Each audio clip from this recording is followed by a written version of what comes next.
আলহামদুলিল্লাহ, আজকে আমরা জানব শহীদ যারা হয় এদের 6টা পুরস্কার। লিশাহিদি ইনদাল্লাহি সিত্তু খিসাল। রাসূল সাল্লাল্লাহু আলাইহি সাল্লাম বলেছেন, আল্লাহর নিকট শহীদদের জন্য 6টি বিশেষ পুরস্কার রয়েছে। সুবহানাল্লাহ। এক, শরীরের রক্তের প্রথম ফোঁটা ঝরতেই তাকে মাফ করে দেয়া হয় এবং প্রাণ বের হওয়ার প্রাক্কালে জান্নাতের মধ্যে তার অবস্থানের জায়গাটি চাক্ষুষ দেখানো হয়। 2,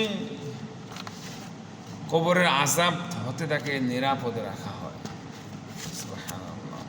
3, কিয়ামতের দিনের ভয়াবহতা হতে তাকে নিরাপদ রাখা হয়। 4, তার মাথায় ইয়াকুত পাথর খচিত সম্মান ও মর্যাদার মুকুট পরানো হয়। আল্লাহু আকবার, আল্লাহ। তার একটি ইয়াকুত দুনিয়া ও দুনিয়ার মধ্যে যা কিছু আছে সব কিছু থেকে উত্তম।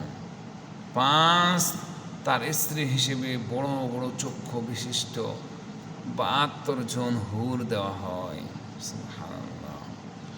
আত্মীয়দের মধ্য হতে 70 জনের ব্যাপারে তার সুপারিশ কবুল করা হয়। আল্লাহু আকবার, আলহামদুলিল্লাহ।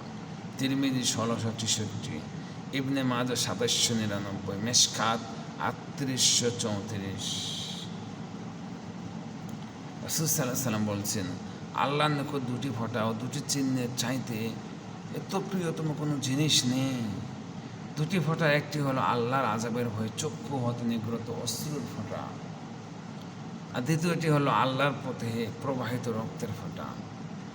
আর চিহ্ন 2টির একটি হলো আল্লাহর রাস্তায় শরীরের আঘাত বা ক্ষতের চিহ্ন, এবং দ্বিতীয়টি হলো আল্লাহর ফরজ সমূহের কোনো একটি ফরজ আদায় করার চিহ্ন। আল্লাহ তাআলা আমাদেরকে তার খাঁটি মুসলমান হিসেবে কবুল করুন। আমিন। সুবহানাল্লাহ।